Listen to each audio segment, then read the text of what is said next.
I get to test out my new service stand.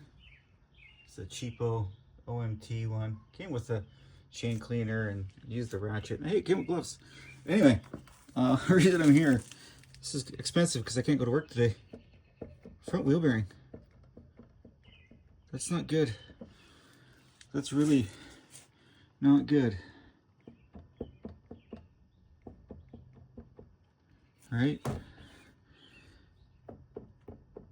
So I'm going to take this apart, see what's going on. I'm hoping it's just the bearing and it didn't wear something in the axle. So I had the bike for about 8,000 K.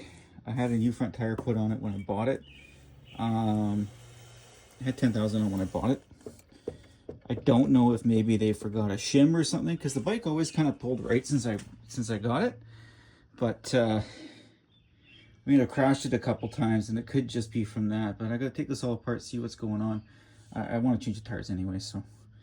But yeah, not really how I want to spend my day. I got a trip coming up, and that's no bueno. Got the wheel off. Pulled the seal on this side, and it immediately, the bearing fell apart. You see there's chunks of metal in there. There's one of the balls. This is what's left of the cage, I guess. All this. So this bike only has 18,000 kilometers on it. And then maybe you've seen this before. The seal is eating into like the aluminum bushing. My rear one's doing the same. And I don't know why. So I don't think this caused it. This is obviously letting more junk in the bearing. I'm going to finish taking it all out. I'm going to hopefully be able to order parts soon. And joy. Bearing on the other side is at least in one piece. It feels okay. It's a complete failure on one side. I don't know what's going on. Is this an error from the shop that put my wheels on? Anyway, I'm gonna blow the rest of this out. There's so much junk in there. New bearings showed up. I just pressed the first one in. Really recommend a seal and bearing driver. This makes it so you don't damage the bearing out.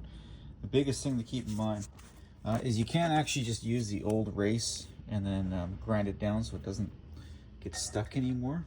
But I mean, I have the tools, so you really want to make sure when you are driving them in, you're not hitting the inner race, you're only hitting the outside.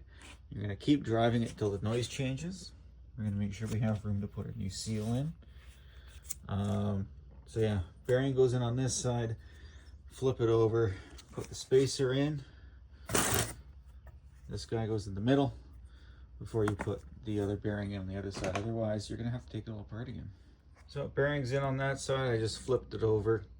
On this bike, I just got it on a foam mat on the ground, the rotors, to be able to take it. So this is the spacer that goes inside. Mine got chewed up. I'm going to see if I can get a replacement. But for now, I think it's fine. Nothing is supposed to ride on that. Just the stuff from the old bearing flew in there and got all over the place. But all I'm going to do, get a little grease on it, stick it in the hole. I'll put a little more grease in there around it. I don't put a ton in there, but just enough to kind of, I don't know, keep the moisture out or whatever.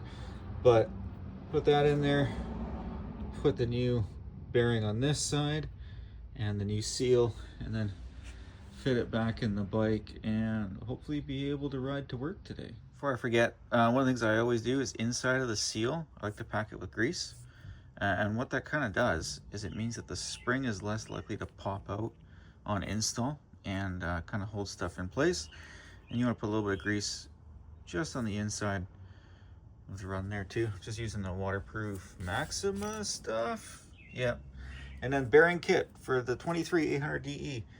I'm using the All Balls 25-1403. You know what? Some people don't like them. They were here next day, so I'm going to run it. Biggest thing is this is a double sealed bearing. The factory ones are only a single sealed, and that's why this thing failed the way that it did. But I'm just going to put this in there, finish pressing that in, put that back on, and go riding. Just like that, we're done. Manual says to pull the brakes first and then take the wheel off. I prefer to just take this piece off. That's just 2 bolts plus these 2 back here, so 6 total. You do have to take the wheel speed sensor off. And as for torque, it's in your manual. I looked it up for you, page 3-66. Front axle nut, 74 foot-pounds, 100 newton meters. And you can see that. So what you really want to do is when you get this thing on, is you put your bolt in, you just lightly snug everything up, stand the bike upright, bounce it a couple times, and then I had my wife come out and torque the bolts for me, starting with the main axle nut, and then the hold down bolts, the pinch bolts, and then I like to just torque mark everything, torque seal it, so that I can really quickly visually check and see if anything came loose. So anyway, I got brake pads coming in for next week, and hopefully change the tires out next weekend too, because I'm going out for a little training ride. So anyway, see you out there.